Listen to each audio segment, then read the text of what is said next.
Hello, everyone. Welcome to another episode of Hush No More with Dr. Vanessa, where we talk about the truth. We don't hold back. We expose. We talk about it because it is important that we talk about the hush topics. And as you know, I call them hush topics because we don't talk about them: sexual assault, domestic violence, human trafficking, child sexual abuse, all of those crazy things that we really have to talk about because awareness plus knowledge equals prevention. How can you prevent something that you don't know about? So that's what we talk about here on Hush No More with Dr. Vanessa.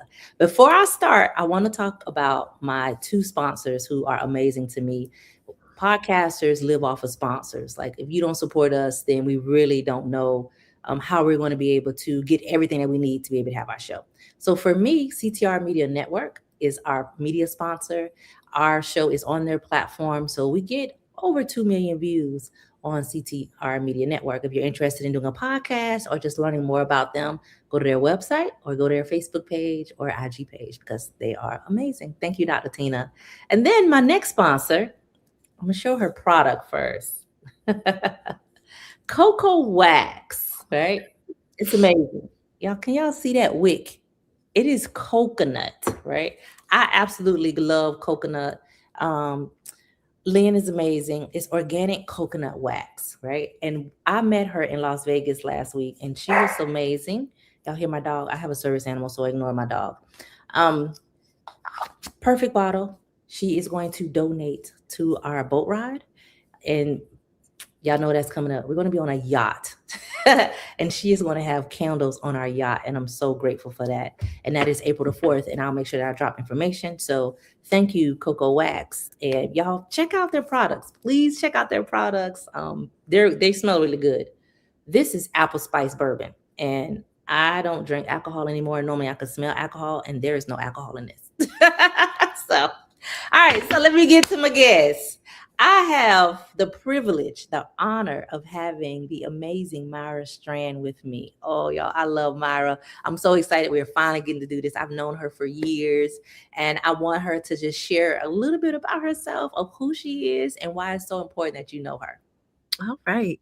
Well, honestly, it is such an honor to be on this show. I love working with you, Dr. Guyton. I mean, you just do so you light up a room. So I'm so grateful to be here. I guess a little bit about me. My name's Myra Strand. I've been in the field of trauma and victimization in one way or another since the mid 1990s. And I currently own my own consulting company called Strand Squared. I own it alongside my husband. I like to scuba dive. I am an acrylic artist. And yeah, I just do a lot of advocacy and do a lot of training. You do a lot. You do a lot in the field of advocacy, and I'm always impressed with you and your husband. Both of y'all are doing some amazing things, and I'm really upset that my dog decides that he wants to bark today. He never barks. Well, he's just trying to be part of this He show. want to be part of the show. Bear wants to be part of the show today, so I'm not going to trip. I'm not going to trip. Y'all, I love when people do things for me that is very, very nice and sweet. So for those that are on Spotify or on Apple, you won't be able to see this, but I have a beautiful box that's called Ground the Nervous System. Y'all see this? And what Myra has created, and we were going to talk about that before we talked about Epstein. She has created these amazing cards to help you with anxiety when you need to be grounded, when you're stressed out. And I'm just in love. Can y'all see these? Can y'all see these cards? Can you explain the cards, Myra, and why did you create them, and how can they help people? Well, I drew from existing literature to bring ideas together for these cards. Basically, what they're for is our premier training is my husband and I teach forensic interviewing. We have a class called human-centric interviewing, and one of the modules in our class is centered around self-regulation and co-regulation. Because, frankly, for interviewing, for safety planning, for case management, for treatment planning, conflict resolution, all those things that we do with people, if they're calm and we're calm, and we're grounded, the process is going to go so much smoother. Like it's just going to be so much easier to do this kind of work if everybody in the room is calm. And sometimes when people are in crisis, they go outside their window of tolerance and they maybe go into hyperarousal or into hypoarousal. They get super stressed out or they get really low. And sometimes you need to actually step into that space and say, okay, let's do some breathing, or let's go for a walk around the building, or maybe get a cold pack and put it on your neck. There's 75 different things you can do to reground the nervous system. So that's what the cards are for, really, is for first responders to start becoming familiar with the mechanisms of grounding. So then that way they can be calm, but they can help other people be calm too. Yeah. Would you recommend that victims purchase this, or anyone that's dealing with anxiety? Oh, definitely. I think that self-regulation is so important for anybody, really, right? Mhm. I mean, I wish I would have learned about it a long time ago. I mean, I'm just barely in at the point where I can notice when I'm starting to stress out and I can actually take control of that affect and be in charge of my own energy. But it did take a couple years to do that, right? To really learn how to be conscious of where I'm at and then bring myself to a place where I'm grounded and solid. I like that. I've had clients call me and they're hyperventilating, and I'm like, pull over, pull Mhm. over, take off your shoes, get out of the car, and step in the grass. That's like Yeah. my go-to. Go Yeah. find a tree really quickly because you cannot drive and you're hyperventilating, you're stressed out, right? I was looking through the cards, and this one says your safe space, right? Mhm. Visualize a safe space serves as a mental refuge, allowing individuals to create a supportive environment for in one for an on-the-spot retreat to reduce anxiety and stress. Close your eyes, take a deep breath, feel your body, let go of tension with each exhale. Imagine a place that brings you comfort, real or imagined. Engage your senses. What do you see, hear, smell, taste, or feel? That right there can slow you down. It can Yeah. slow you down, and just feeling that you're safe. And I remember the first time that I started telling myself, Vanessa, you're safe.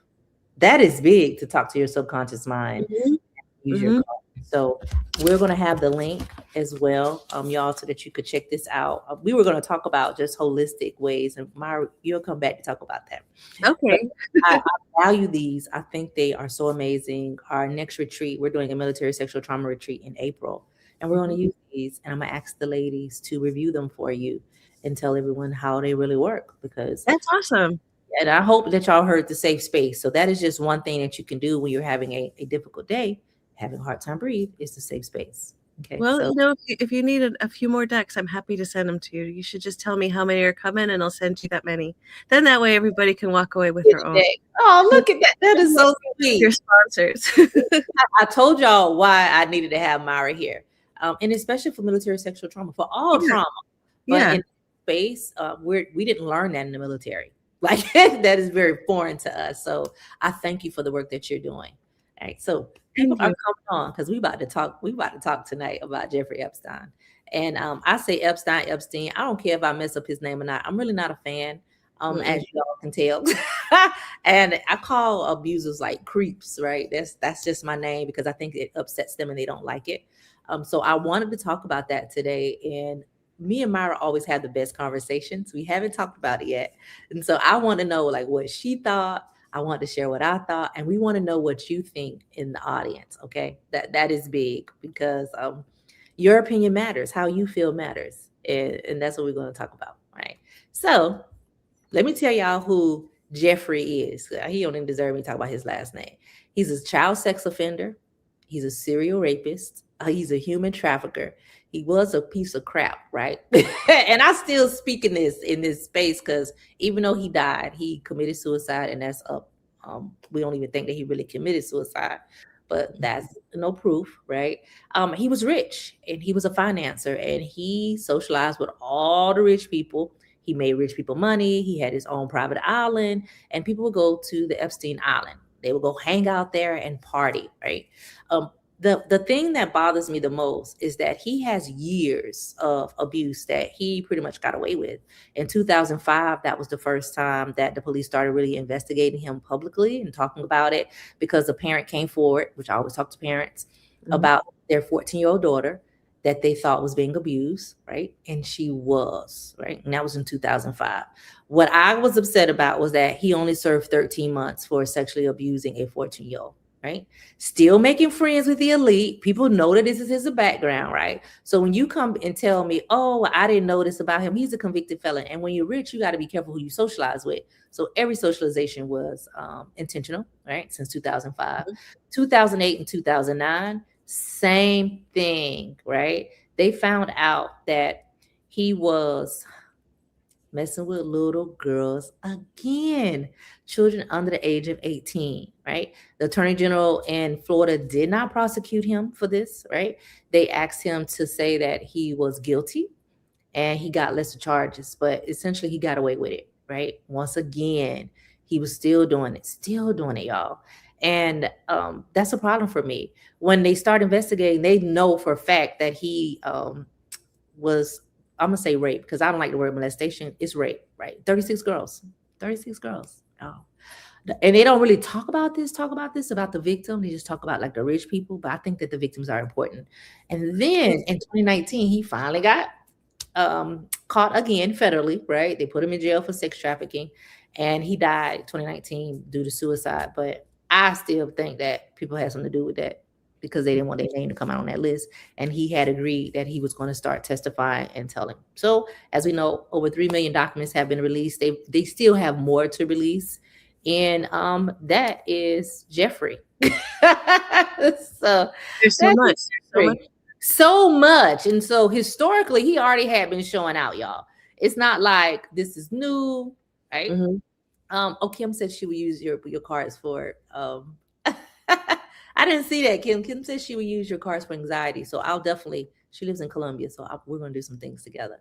Right? Good, excellent.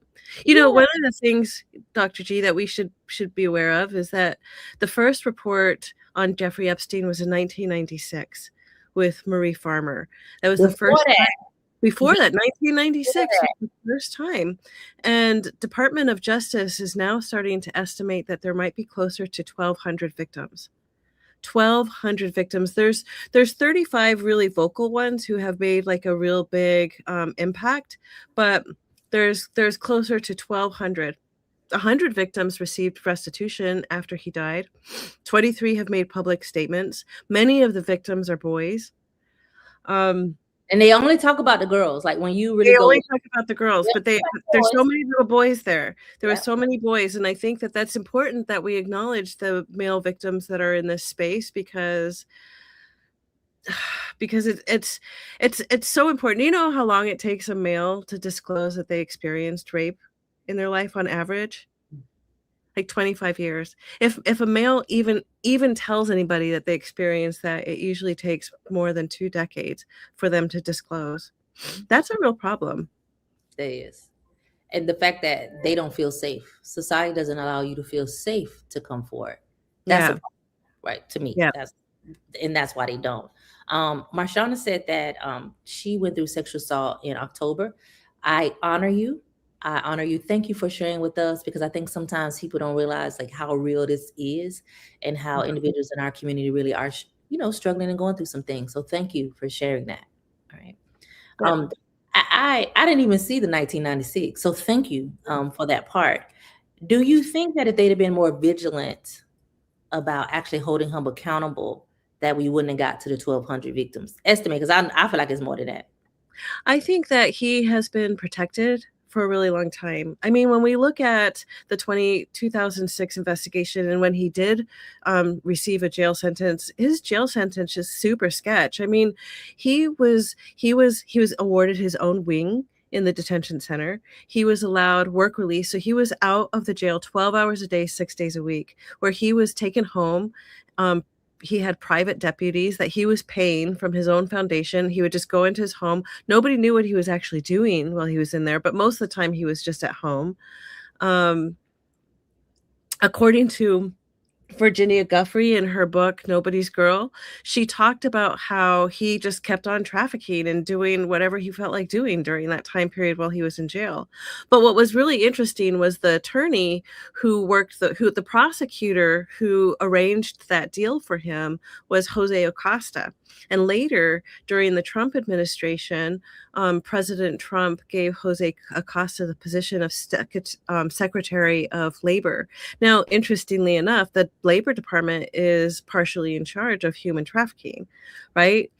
And the Yeah. reason why they picked Jeffrey Epstein up again was because they brought up another appeal that Jose Acosta had violated crime victims' rights during that deal. So they picked him up again.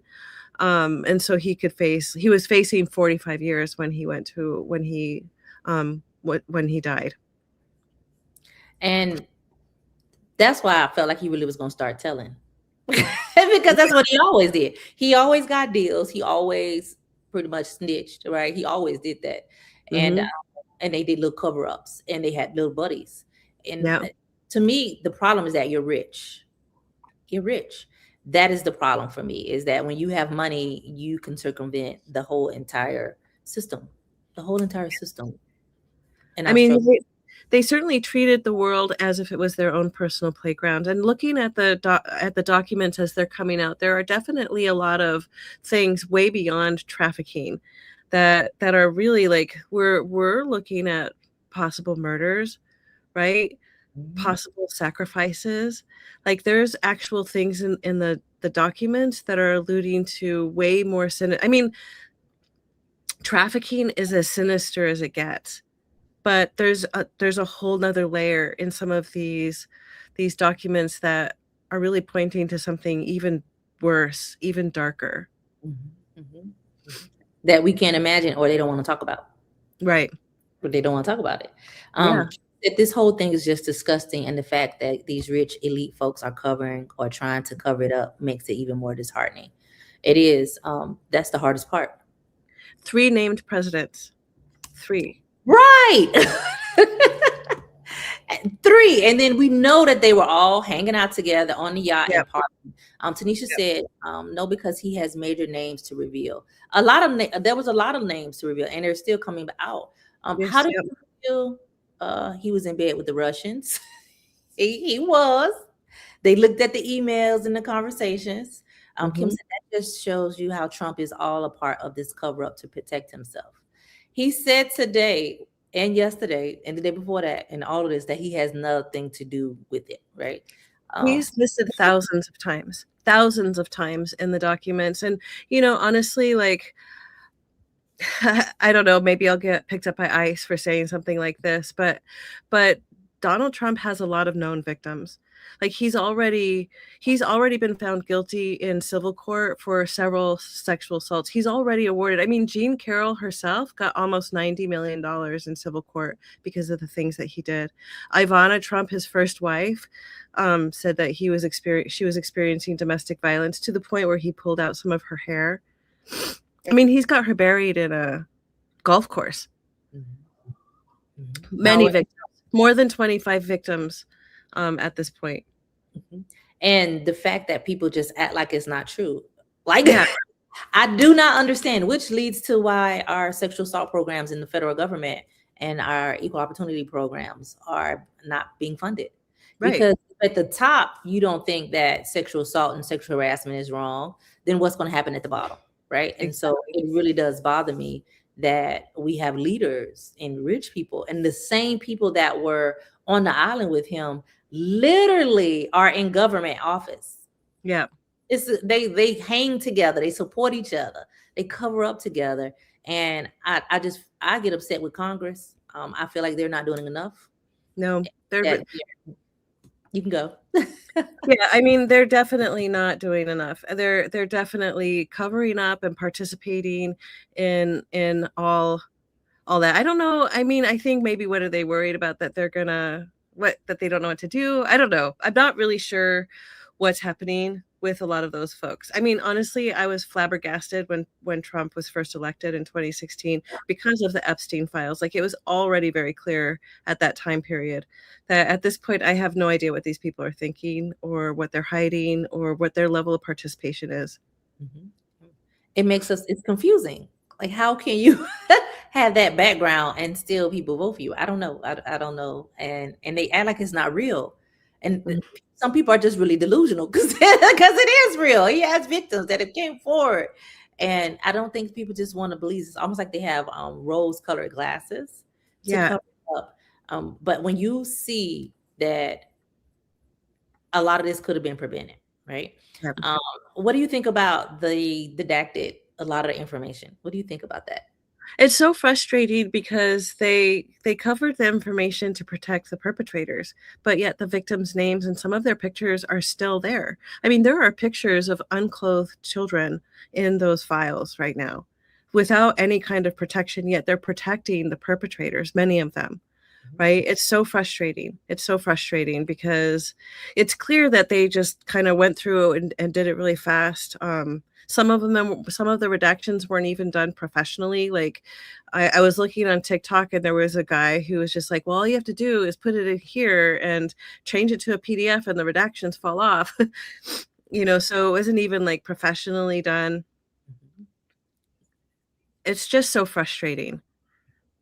When you look at victim names, it's almost a form of not almost, it is. Mhm. It's re-victimizing them again.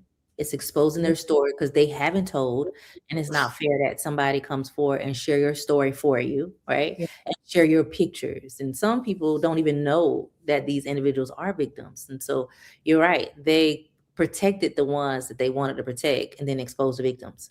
Yeah. That's very disheartening. Very Yeah. disheartening. Yeah. Okay. Russ says this is not a Democrat or Republican issue. It is a class issue. They want us to fight among ourselves instead of see the truth. The elites control everything, including messages and accountability. Mhm. They do, right. I'm not like I'm mad at the Democrats. I'm mad at No. Republicans. No. I feel like maybe my thing is maybe you got something on them so they can't come forward. That Yeah. gotta be it. You gotta have something on them that they can't come forward and stand up for what's right. That's what we voted for them for, to stand up for what's right. And it is a class issue. One of the things I've been marinating on and thinking about a lot lately is I'm wondering if this is actually something that's unusual or if we as a community are just waking up. Because we already know, historically speaking, that George Washington was trafficking girls.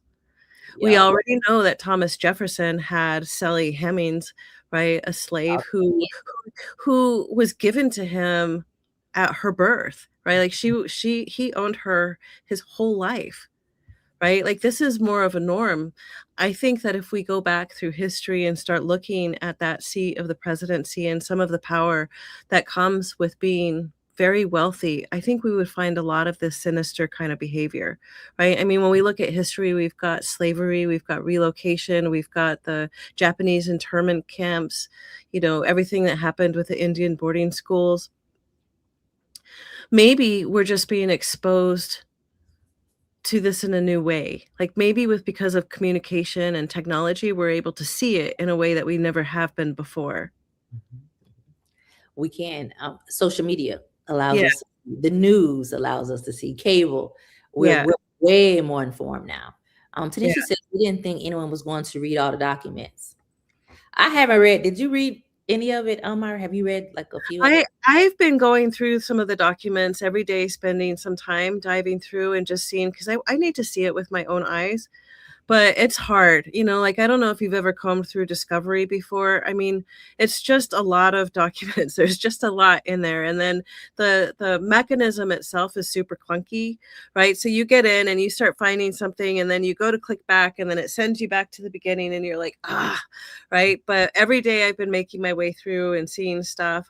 But I'm also following a lot of people who are making their way through as well, right? Because other people are posting document numbers, so you can actually like trace them easier once you have the document numbers. So that helps the process a lot. So for me, I tried and I just can't. I can't. Like, Mhm. I get mad. I'm that Mhm. advocate. I like to fight. I like and not physically because I'm too cute to be fighting, but I'm gonna use my voice, right? I'm going to be standing up for people, and it just hurts. It broke my heart, and it's just like I don't need to read everything because I know it's real. Yeah. Like it's there for us, and I just hate that they took some of it out, and they're still taking it out and talking about government security. Yeah.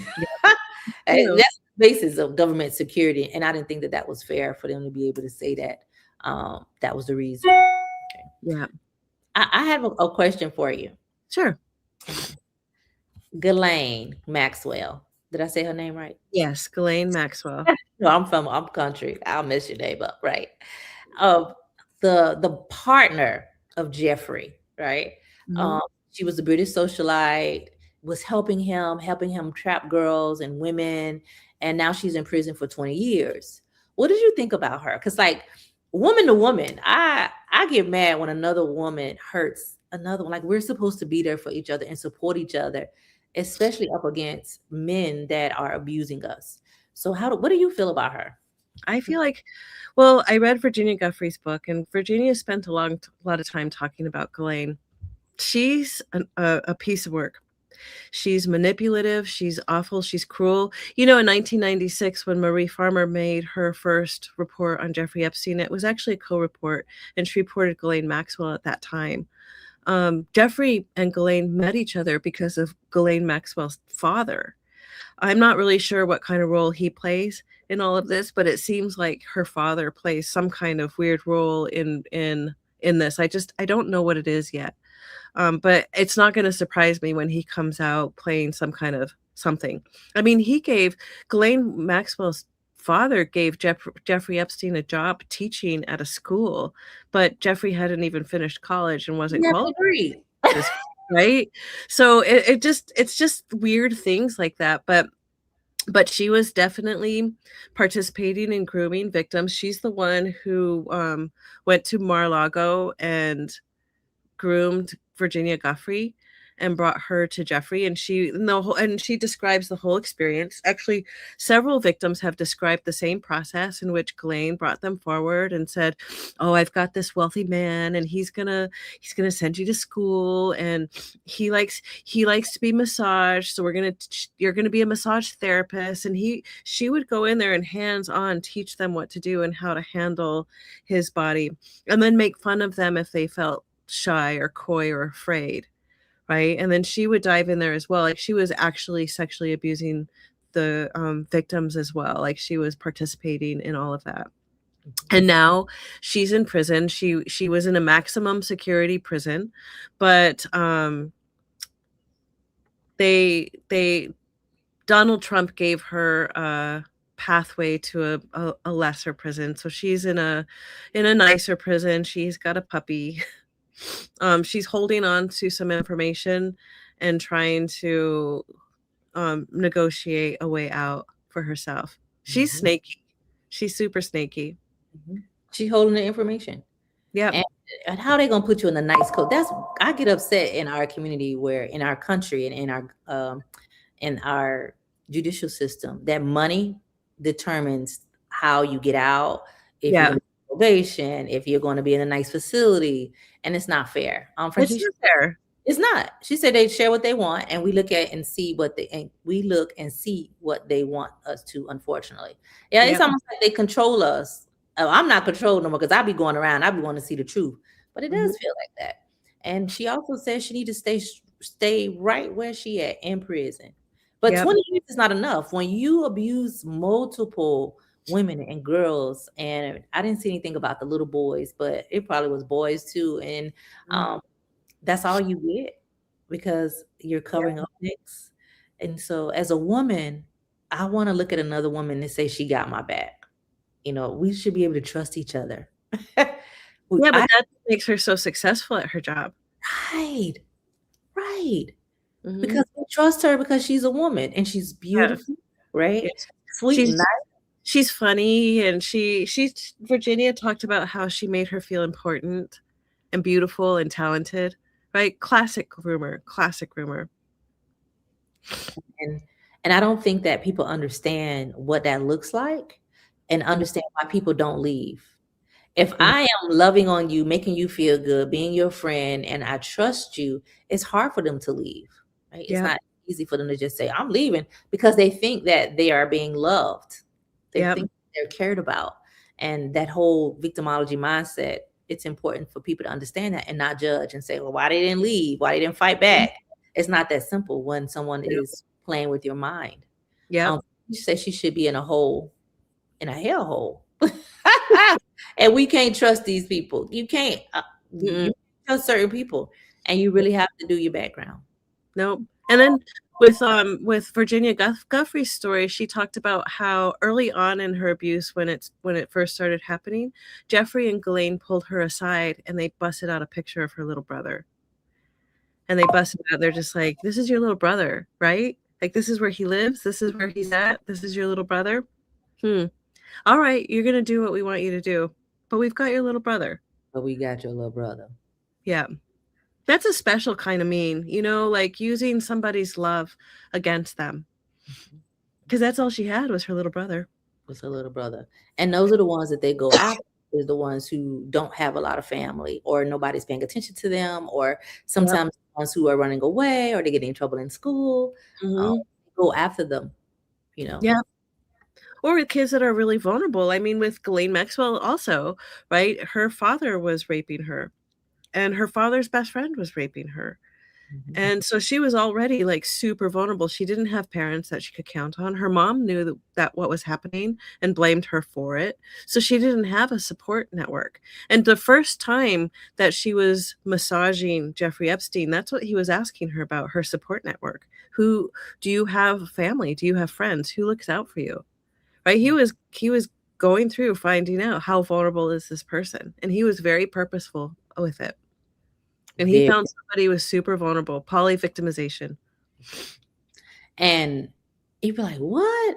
They know exactly what they're doing. And he'd been doing this for so many years, so many Yeah, victims. So he had got good at it. They knew. They really good. knew. My thing is, if you know that somebody's doing it, and then you still friends with them, you're wrong. One Russ, thing I did find in the documents this morning, and I don't know how they got there, I'd have to look at it, but there was a whole collection of documents. They were academic articles on child abuse grooming behaviors. you got to send me that. So I can look at it. Yeah. And they actually can use these cases to help us come up with more training. Yeah, That's what I've been looking at it for. Like, how can I use this sociopath, this sick creep information and his behaviors to help parents and children to not get caught up in this? yep, Russell said, my greatest concern is how many Epsteins are currently out there. This cover up is something that is still happening and others are still being harmed.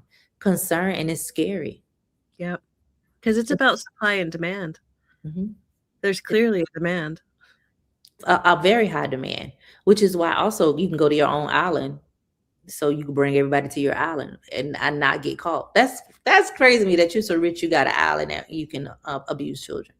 Yeah, Um, Dr. Juanita said, I haven't been able to wrap my mind around how some survivors could support this president, knowing the harm he committed and the support he gave to Epstein. I don't understand that either. I How? think I think sometimes there's a division of information. Right? Like, I think our social medias have this algorithm that tell us what we wanna see, and I think sometimes other people, they're seeing a completely different set of news. It's like we're existing in different realities. I don't know. It's I weird. don't know what to do because I'm like, how can you think that? One of our we have Lindsey Graham here, Mhm. and women vote for him. And I don't understand. In our state, I live in South Carolina, right? I don't understand. Why would you vote for a man that do not support women at Mhm. all? Like, and then they still vote for him. And I'm just confused about how people can't see who people are. Even when Yeah. they tell you, even when they vote and they show you their vote and they show you that they're voting against women or against abuse and they're not supporting domestic violence programs or they're not supporting funding, why would you vote for them again? I don't understand. Right. I don't either. Yeah, Angela said it's a shame. It's a darn right, a darn right shame because The evidence is there. You could go, and when I get ready to vote for somebody, I go and look at their voting history Mhm. without a shadow of a doubt. Are they supporting, 'cause especially with the work that I do they Mhm. support victims? Do they support programs for them? And also, do they support veterans? Because I'm a veteran. So I always vote based Yep. on what's good for me and my household. Of But course, of I look course. at that, are you just a regular human? Oh, Kim said Lindsay, Tim Scott, and Alan Wilson. Alan Wilson is our attorney general. Same thing. So even our human trafficking reports don't be accurate, and they can get mad at me. Uh, People don't report human trafficking, and so you can't Yeah, say that numbers are getting better because they're not reporting. Because then parents and families and friends have a false sense of security yeah, when you tell us that it's getting better, and we know it's not getting better, and you're not seeing the clients because they're not coming to you all because of that. yeah. So at my state, we got a big problem with them covering it up and not being honest about human trafficking and just rape. To me, it's just rape. Human trafficking is rape, where we move somebody. Again and again and again. According to the Arizona Sex Trafficking Intervention Research Lab, the average victim of trafficking experiences rape 8,000 times. Can you believe that? Hmm. That's multiple times a day. Yeah, I mean that's Multiple five, times. 5, 6, 7 times a day, Mhm, plus strangulation, plus all the other things that come in that world. mhm. Lots of violence. And people just seem to pass it by, or because it's not happening to them or to their family. But that is what all of this is about. Like, you don't really hear them talking about it from that broad perspective. Um, they talk about it from like a money perspective. It's kind of weird. And all they want to talk about is the rich people that they're about to catch. They're Hmm. not really thinking about the victims. Kim said Lindsay changed his platform to align more with Trump after they became butt buddies. I could see that. And Angela said they hit those stats. The stats be there, but they don't report them, Angela, or they minimize them, or especially when they're doing it from a state because they don't want the state to say, "Oh, we have a problem here." Hmm. But I'm big. This matter of fact, this Saturday at the State House in South Carolina, I'm speaking. Investigator Chandra Cleveland is hosting an event, human trafficking awareness. We had to move it because of the snowstorm, but I'm real big talking about the truth and that in our state we have I-95, I-20, I-77, and I-26 that comes across South Carolina. We have very high rates of human trafficking, but every time you hear the reports, they say that it's going down. No, it's not. And Hmm. I keep telling parents, stop believing that. It's not. Hmm. You better pay attention because it's not. Yep. More reporting is good reporting. I mean, it's just like when you're looking for a college for your kid to go to, right? You look at the sexual assault rates. If the college is reporting really low rates, that just means that they don't have a good mechanism in place to effectively investigate, right? You want to go for the colleges that have high rates because at least they're working those cases. They're tracking them, they're honest, they're reporting them, they're not covering them up. Yep. Right. And so they get mad at me because I just tell the truth. When I was at the University of South Carolina, I taught grad, and so Mhm. those students didn't get like sexual assault 101, right? They didn't get the 101 class. So they're Yeah. coming to class and they have no idea about how do you report, who do you go talk to, because they're grad students, so you really do as parents pay attention to the college programs and what they're doing and how they're tracking them and what that looks like. So thank you for bringing that up Yeah. because it's big. It's a And huge deal. Mhm, mhm. It's a huge deal. And we don't even know. So I get all I know I sound like da, da, da, da, da, da, da. I feel like I'm just running, running, running, running, right? Mhm.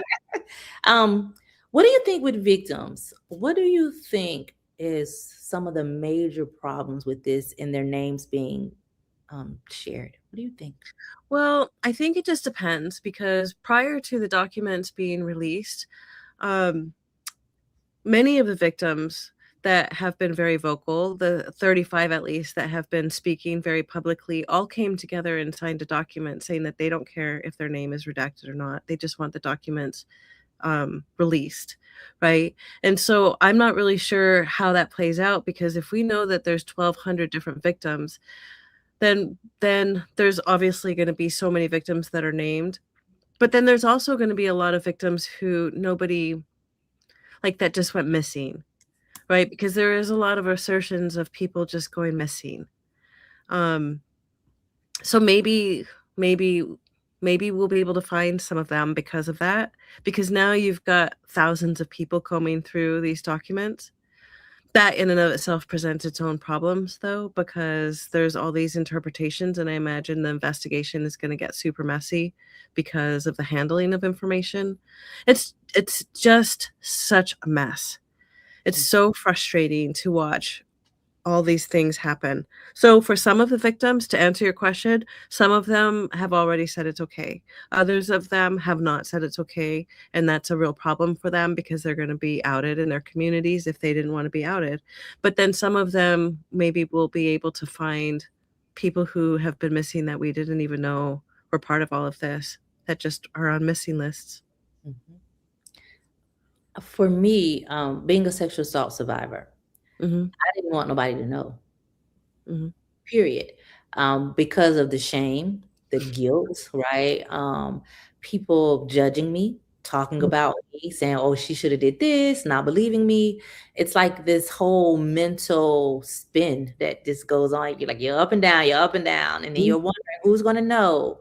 And like, well, if I never told my parents, what's gonna happen when my parents find out? Or my friends, or my husband that I'm married now, or my wife, I'm married, Yeah. and I never told them. So I just see like the bigger picture. Mhm. I didn't understand why the victims' names weren't redacted and some of the creeps' names were. It's like the opposite.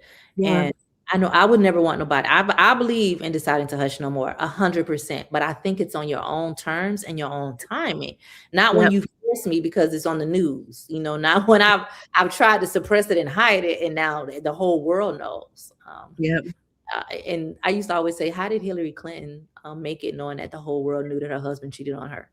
Like, it's horrible. Like when like something happens to you in just your community and your household, but now everybody in the world knows. How does that make them feel? And Yep. it's very unfair. So I have a hard time from my own space of not understanding how did that feel. Kim says it's a lot of shame you feel, so I definitely understand what you're feeling, Vanessa. I can definitely relate. Thank you, Kim. I honor you. So I don't really know how to feel about a victim already being outed. I'm Yep. being hush no more, but I just think it's their own timing, and I always encourage people when they're ready to share their Mhm.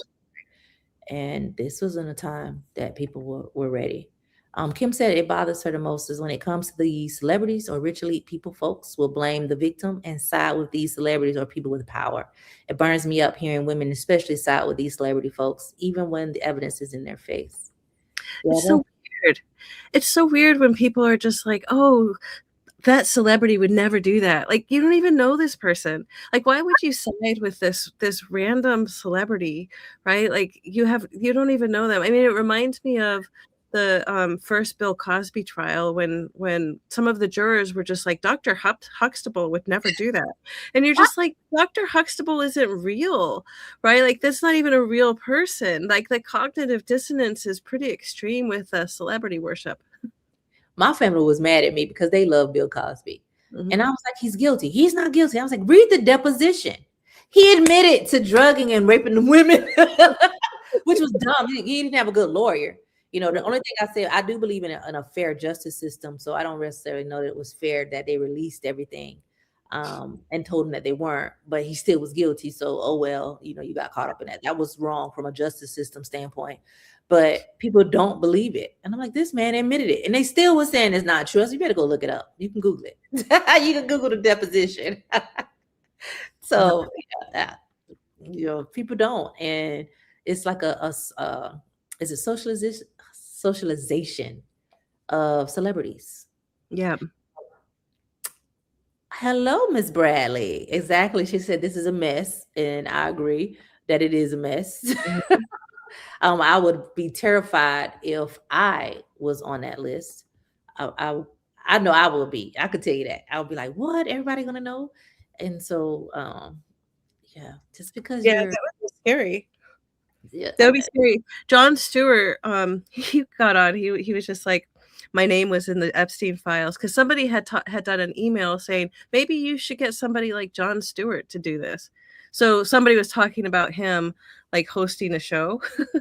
So he immediately got on there. He's just like, I Right. just want you Now, to let know me tell y'all why. Right. Let me tell y'all why. that my name is on here. But that's what they were talking about me. Yeah, I did see him say, "This is why my name." But people know who he is now even more. But Mhm. they know. So in his case, it worked out. Yeah. What do you think that the victims should do? Like if they find themselves in this situation and their name in the files and they haven't told, what do you think? Like, what is things that you advise victims to kind of to do? The grounding, because I could see your cars working. Definitely grounding. I mean, I think that each person's circumstances is going to be so individual. I would recommend that they get themselves they connect with an advocate who can help them safety plan through this process.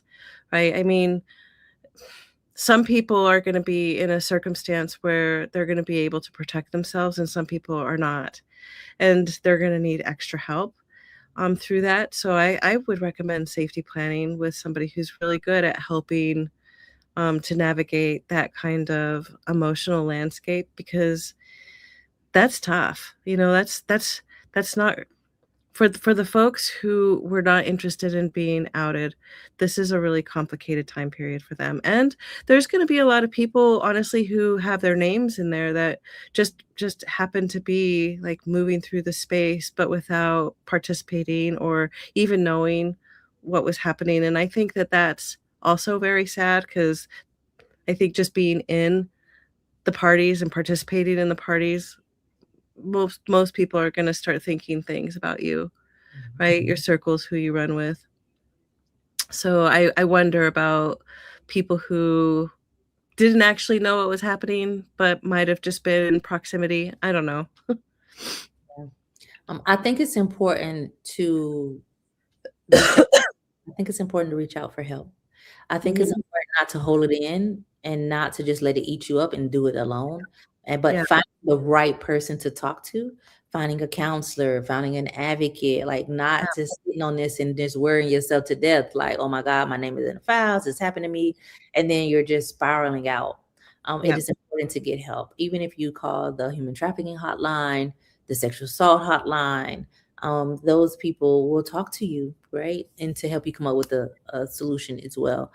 So you're not in this alone. And that's what I want people to know, mhm, that you don't have to sit in this by yourself and let your mind just wander. And then you lead to suicidal ideations or to suicide mhm, or to self harm, cutting, all of these things that we know that individuals do in a time like this. And I just think that people are really looking at the celebrities more than they are the victims, and that bothers me. yeah. I mean, they have been this whole time. You know, the nobody's really looking at the victims. Everybody's looking at the perpetrators and protecting them in many ways. Hmm. Yeah, they protected them. Kim said Bill Cosby said again last week he bought pills to drug women, but people are still coming up with excuses like they went after him because he tried to buy NBC. I didn't see that, Kim. I didn't see that Bill Cosby was talking about it again. And he said it was to do PR for him, but he didn't even meet the guy. Oh, Stewart. That was about Stewart. That was about Stewart too. I just want to give people hope that it's possible to heal, even though when it's in the news, when it's in the media, and everybody's talking about it. And I also want people to think about that there's humans behind the files. There's Mhm. humans, there's boys and girls. Most of them are adults now because it's happened so many years. And so just to give grace and love to these individuals and not blaming them for what happened to them because you don't know what happened. Yep. And to know that money really does rule our world. And it's a sad thing. I had a friend, he hurt my feelings a little bit, but he was right. And I hate to admit this. So he said, Vanessa, there's three things that it's hard to get rid of, and that's guns, money, and sex. And he says, because the rich people rule the world. And I was like, yeah, but we gotta fight. He was like, yeah, you keep fighting. He said, but there's some things that even if it's on the black market, it's gonna always be there. We just have a battle. But to love on people, to accept them, and to know that we're a safe space for them, and that our community needs to be a safe space. Agreed, 100%. But That's we have to fight. We have to keep speaking up and keep participating and keep learning and keep evolving. yep. And doing and I think I got my little pocket. I can't save the whole world, but No, I got a little pocket and I got a little responsibility that I can do. And I think we all have that responsibility. And I yeah, believe that awareness plus knowledge equals prevention. These parents had no clue that their children was trafficked by in this whole ring. And so parents, you have to stay vigilant and you have to talk to your kids about it and what does grooming look like. yep. So parents, that's big.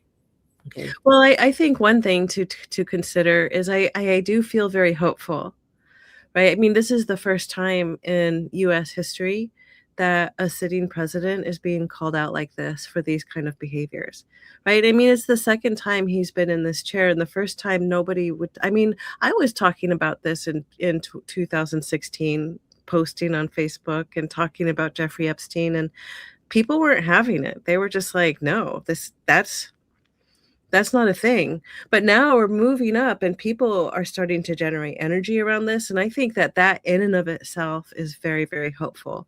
Maybe there's a possibility that things can be different.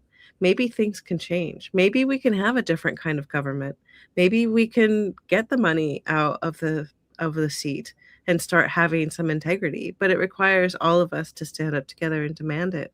Together, because it's hurtful to even think that it can't change, It can especially change. we do. And Yeah. and I just be feeling like we all have our part. We all Yeah. have our part. The safe spaces. We got to fight and create safe spaces for survivors, because even if it does happen, and I Mhm. think we have to be held accountable as citizens that are loving and kind. Yeah. And the world is changing. You know, I think that we're gonna experience some crumbling and some falling down of big systems, but that has to happen. And that's hopeful to me because we can build up from the rubble, right? We can redo it. But I think there's more of us than there are of them. And I think that really when it comes down to it, it's all about that frequency, that love, that energy that you especially are so good at putting out there, right? It's about that loving heart, that vibration. That's what we have to build more of. We have to. Well, that's what we have to do. Yeah, because I always believe if you're loving and kind to somebody, you won't rape them. The two don't go Yeah. together. Like, They don't go together. they don't go together. So, and that's big for me. To Mhm. let people know that there's so much more that we can do. So much more Yeah, that we can do. Okay. and it's easy. It's easy. We just have to love. We just have to love. Yeah, we do have to love. We can change this. Yes, we can. You, we can Sí change. se puede. We can. So as we get ready to close, Myra, thank you so very much for just being so open and honest and sharing your knowledge. Is there anything that you want to share before you can go? Like, what do you have coming up? How people can find you? You know, I just wanna express my gratitude for being here in this show. I'm really honored to be on the show with you because I just think so highly of you and your big, beautiful heart. I just so grateful to be in this space. Um, yeah, you can go to my website at www.strandsquared.com. You can email me, and I can be available for you if you're interested in more conversations about this particular topic. I'm doing a book club next. I think it's next week. Yeah, or on the 19th. On the 19th, February 19th, I'm doing a book club. You can click on this link with the National Advocate Credentialing Program, and we're going to be talking about Nobody's Girl, the book. And this was one of Jeffrey Epstein's. This was Virginia Guffrey. She was victimized by Jeffrey Epstein and Ghislaine Maxwell, and she came out as quite the voice. And she wrote this incredible book. Um, she has passed away. It was reported that she died by suicide, but interestingly enough, in the book, she asserted very clearly that she would never die by suicide, ever, ever, ever. Um, and she died shortly after the book was finished. So I don't know. There's some mystery there. But if you want to learn about that book, then come to the show. Come to the book club. We're I'll be actually doing 4 book clubs this year. 4 book clubs, 4 different books. I'll be there because I want to hear more about it because it's just intriguing to me to hear so much about it. Okay, and tell us about your cards again. Tell us about your Okay. amazing cards. So these cards are available. We're selling them at cost. They're $32 plus shipping, but that's because we're just a mom and pop company. And so that's how much it costs us to produce them, and that's how much we're selling them. So you can go on the website and find them there. But the cards are really lovely. They have a lot of mechanisms. And, there's 75 different cards there. And, honestly, you're going to go through them and you're going to find like 5 or 6 that really work for you in your nervous system. But you still want to understand the other ones because what works for you isn't going to work for you, and what works for you isn't going to work for you, right? So you get what take works for you and your soul, but then you learn the other ones, so then that way you can help other people, and you can co-regulate, right? Like you can help other people be grounded too. Like we learn these tools, but then we turn around and we share what we've learned, right? That's how we're going to change and create more love in the world. I think too, our kids. Nobody taught me about grounding or meditating. Or I knew prayer. The gratitude is in here. You really can do these with your kids too, and Oh, teaching them. yeah. So yeah, like I have like so many ideas. You can take school teachers could use these. Be like, all right, Yeah. let's calm down in the classroom. So I'm hoping that it gets really big for you and Russ, and that you're able to share this with more organizations and more people because Mhm. we need this. It's very important, and so thank you for that. And so I am It- really. it- It's my favorite thing about Vanessa too. Oh Lord. I think my kids are starting to like me more now. When your kids are little, they're grown now, so I think they can see the smile in me. Um, Yeah. and thank y'all for Thank all of y'all conversations. Kim, I'm excited about the cards too, and I'm going to let you see them and see what we could do. And oh yeah, Kelly, these will be a great resource. Kelly is like the best counselor in New York. Where are you in New York, Myra? Because she upstate. I'm in the Hudson Valley. Y'all might be pretty close. Yeah. I'm gonna connect you and Kelly. Kelly's Okay. she's up in the cold right now. So I can't wait to see her when she come and thaw out. So yeah, she's in the upstate. So thank y'all for joining us. This has been a great conversation, Myra. I really honor you And because a lot of people don't want to talk about it or they won't come forward and really give their opinion. And I think it's important that we give our opinion, right, y'all? That we talk about the hard things, the hard topics, and yeah. that we support each other and that we love on each other. On Thursdays, y'all, we have our therapy. It's on Zoom every Thursday night at 7 p.m. So I would love for y'all to come to that. We got a lot of upcoming things. We got our military sexual trauma retreat that's coming up in April for Sexual Assault Awareness Month. So if y'all are interested in coming to that, it is April 17th through the 19th. I would love for y'all to join us or share with someone that is a military sexual trauma survivor. And then we also have our sunset voyage. We are going on a yacht and look at the sunset, and we're going to party and dance, and we're going to have a silent auction, and it's going to be a fundraiser for Hush No More. So we're really excited. And Coco Wicks, I'm talking about Coco Wax because it's the wax, but Coco Wicks, she is going to donate candles and be our sponsor for the yacht. So I'm very grateful for everyone that supports us. If you need anything, reach out to Hush No More, hushnomore.org. Follow us on our social media platforms. If you have any questions, feel free to reach out to us, 888-285-2161. And we're here. We're here to love on you. We're here to support you and to do what we can to bring love and kindness to the world because that is important. Okay. Peace and blessings to you all. And And I'm in Cornwall, right outside of Newburgh. so y'all close? Are y'all kind of close? I don't know where Queensbury is. Because she in the country. Yeah, and Kim does she has an organization called Hearty Hands Foundation. And so with Mhm. the epilepsy community, I think that will be amazing to use it. Because you do have anxiety um when you're going through a seizure or coming out of it. So that's a good one. All right. Peace and blessings, beautiful. Peace and blessings. And Thank she's you. dearly George. She's up there. We're gonna try to do a retreat up there, actually. Not in the winter though.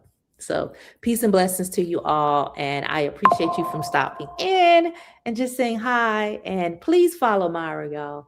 follow her, support her organization, and know that she is phenomenal. And if you know someone that needs training for the organization, or even law enforcement, she does an amazing job training law enforcement, because they do need to be a little bit more nice and kind and understand grounding and the holistic ways to help victims. So y'all reach out. Peace and blessings to you. And just know that